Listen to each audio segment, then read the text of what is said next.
الحمد لله رب العالمين الرحمن الرحيم إله الأولين والآخرين وأصلي وأسلم وبارك على نبينا محمد النبي الأمي وعلى آله وأصحابه أجمعين. اللهم علمنا ما ينفعنا وانفعنا ما علمتنا وزدنا علما. اللهم اجعلنا من يستمع القول فيتبع أحسنه. Inshallah, we still with the series of stories of the life of the Sahaba radiallahu anhum. Today we have reached the Sahabi's name Thabit ibn Qays Al-Ansari, which is well-known Sahabi, another Sahaba. He was one of the leaders of the Khazraj. The Khazraj, one of the two tribes, the major tribes in Medina. Medina, which is used to call Yathrib, there's two tribes, Aus and Khazraj. And Khazraj, they were the bigger tribe and the stronger tribe, and he was the leader. Matter of fact, he was one of the leaders of Medina in general. And of course, usually when you're a leader, there's special qualities in you, and he has a lot of special qualities. Radiallahu anhu, he was very smart.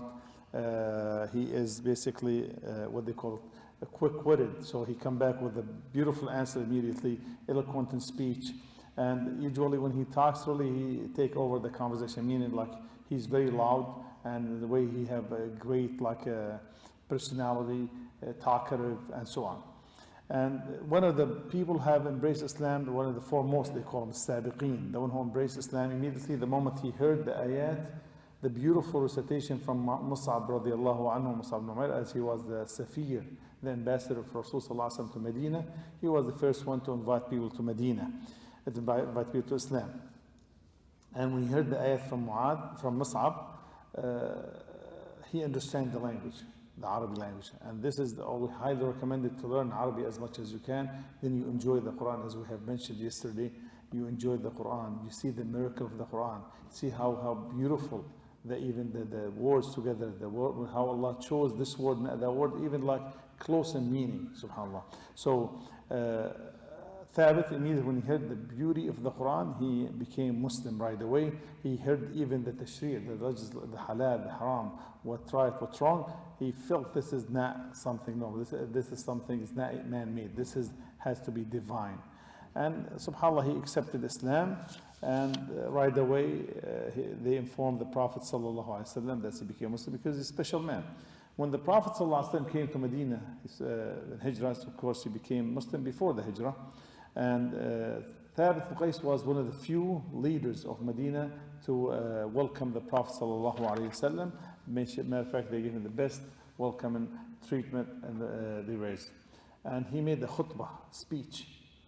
Beautiful khutbah. He started by saying, Alhamdulillah, praising Allah subhanahu wa ta'ala, glorifying Allah subhanahu wa ta'ala, and making salah upon the Prophet sallallahu alaihi wasallam.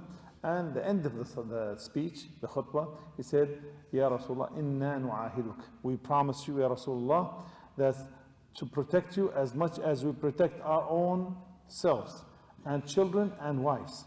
And we talk about to protect them as much as you protect your wife. According to the Arab culture, this is the highest level of protection. That means they will die for you. All right? And he said, what do we get in return? We get our protection, our work done. And he's representing the whole city now.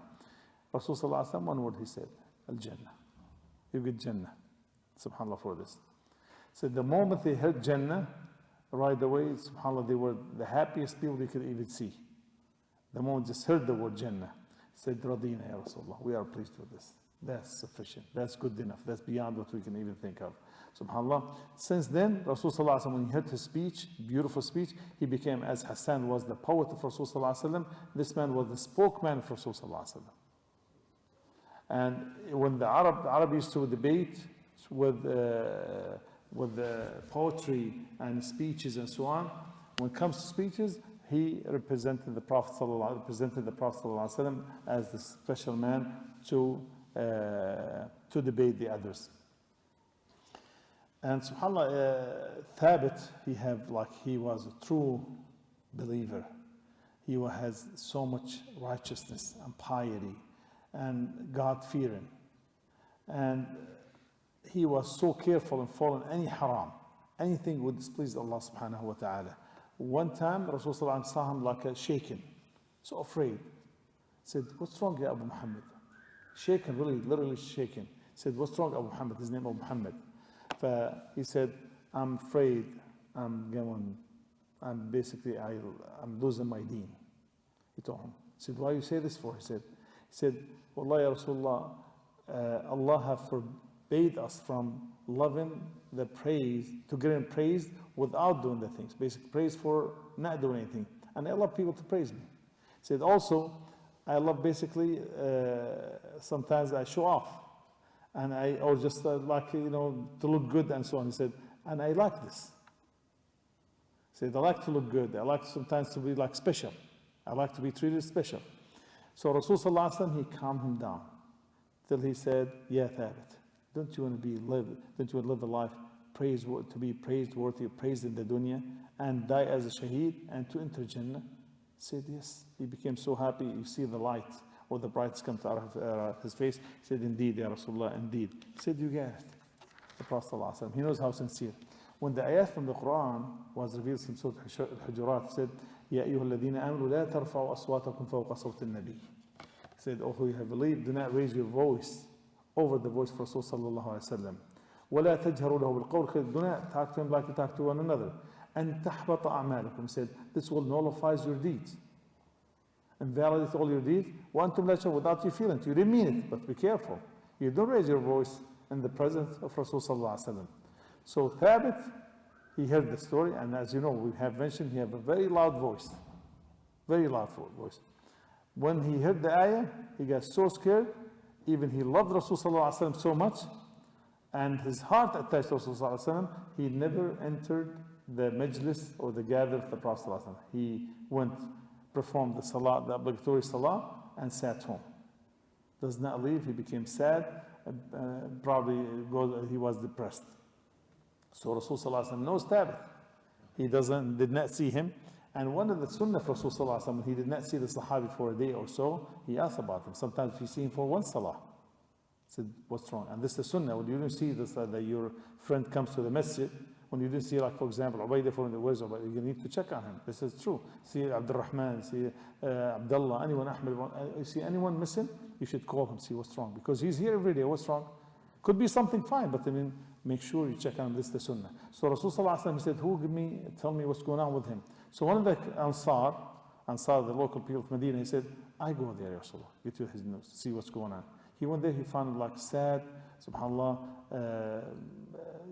to the level, like the very high level, subhanAllah. He said, what's wrong, Ya Muhammad? He said, bad thing. He said, what is it? He said, didn't you hear the ayah? You know what Allah subhanahu wa ta'ala have revealed, and you know how loud I am. And usually, a lot of time, my voice louder than the Prophet himself, sallallahu alaihi wasallam. And I think Allah have nullified my deed. And I think I'm among the people of hellfire. Like this, because he's loud, subhanAllah. He went to Rasul sallallahu alaihi wasallam and informed him about the situation of Thabit. Thabit came, the Rasul sallallahu alaihi wasallam told him, tell him, you're not from the people of hellfire, you are among the people from Ahlul Jannah. You are going to be in Jannah. This was the best news to Thabit again, and he was hoping for this till he meet Allah, till he died. So he was hoping that he's going to be in Jannah, but how he doesn't know. Thabit, since he became Muslim, he have attended every battle, every event, every place Rasul went to, he was with him, right along with him, except for the battle of Badr. He did not attend because battle of Badr was not meant to be a battle. As you know, they were supposed to take the caravan, then they were forced for a battle. So he went because Rasulullah have informed he's going to become shaheed. He went to participate in every battle. He went like to the core of the battle. He just tried to become shaheed. He didn't get lucky. Every time gets so close to get the shahada, but he didn't. Till the war, which is the war of what they call it, the word ridda, which is apostasy, something like that, right?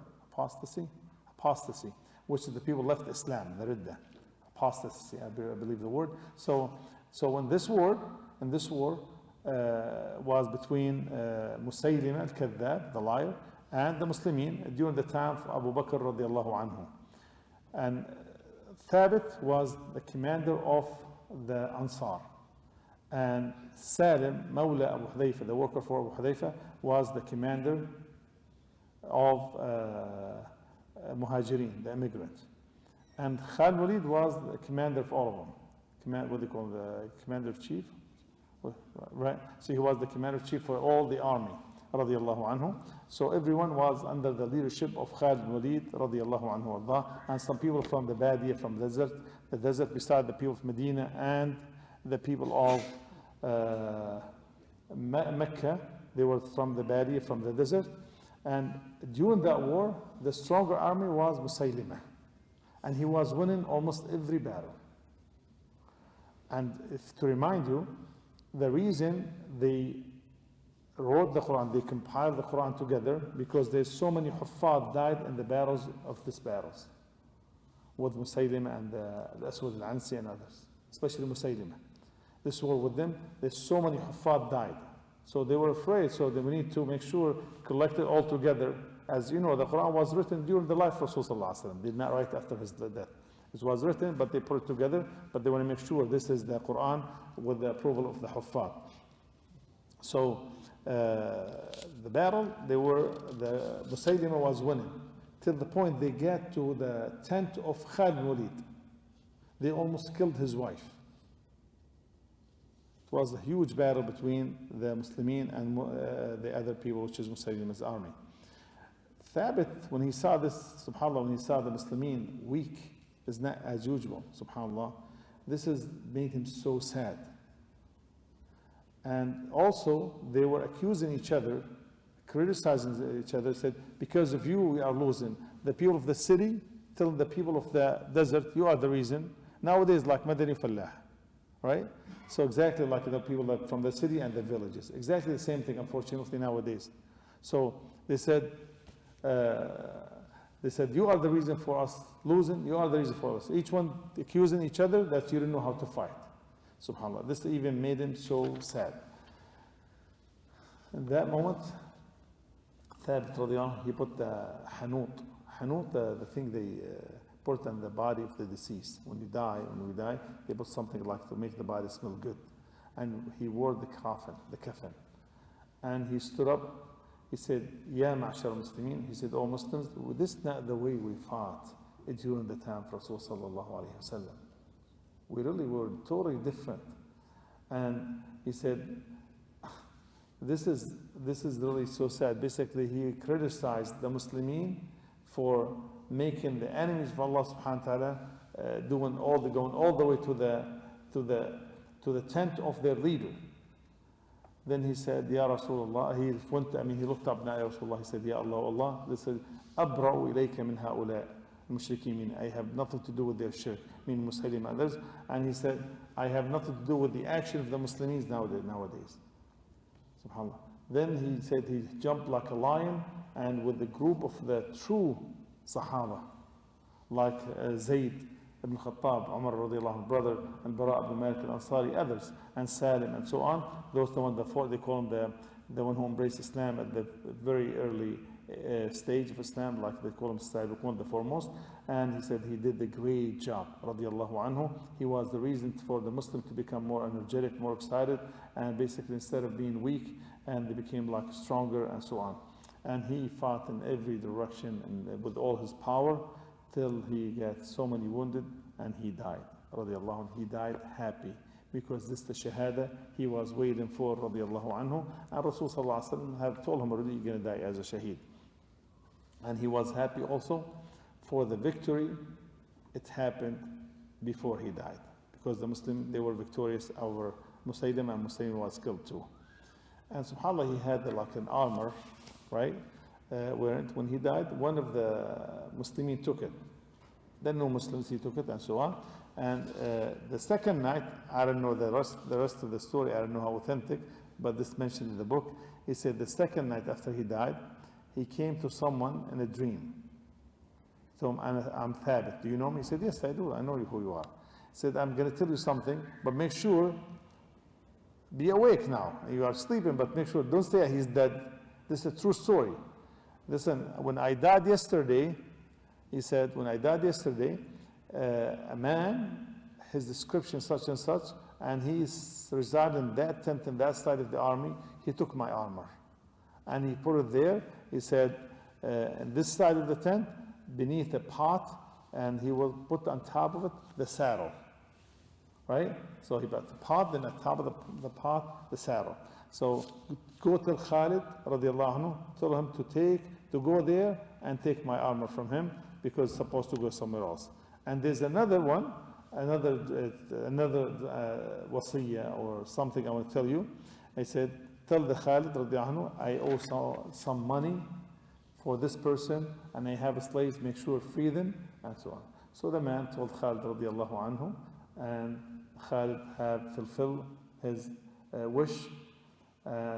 He got the armor and he paid the debt, which is Abu Bakr paid the debt for him.